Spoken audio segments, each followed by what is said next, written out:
Syederalun, rangkaian pertandingan leg pertama babak 16 besar Liga Champions 2021-2022 sudah mulai bergulir pada Rabu 16 Februari 2022 dini hari waktu Indonesia bagian Barat.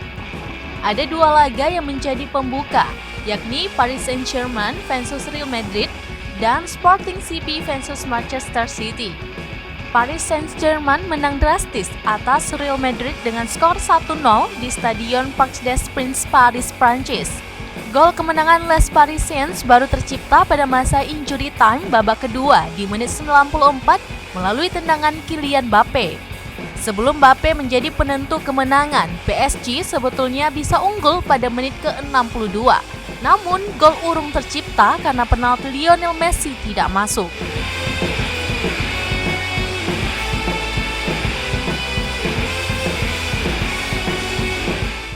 Sepakan 12 pas mega bintang asal Argentina itu bisa dibaca oleh penjaga gawang Real Madrid Thibaut Courtois.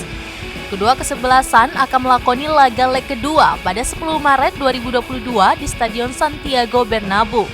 PSG hanya membutuhkan hasil seri untuk lolos ke perempatan final Liga Champions, sedangkan Los Blancos dituntut menang. Pada pertandingan lainnya, Manchester City menang telak 5-0 atas tuan rumah Sporting CP di Stadion José Alvalade, Portugal. Bernardo Silva menjadi bintang kemenangan The Citizens. Pemain asal Portugal itu mencetak 2 gol pada menit ke-17. Adapun 3 gol Man City lainnya dicetak oleh Riyad Mahrez di menit ke-7, Phil Foden menit ke-32, dan Raheem Sterling di menit 58. Kedua tim akan kembali bersua pada 10 Maret 2022 untuk memainkan laga leg kedua di Stadion Etihad. Pasukan Pep Guardiola hanya membutuhkan hasil imbang berapapun skornya untuk bisa melangkah ke perempatan final Liga Champions.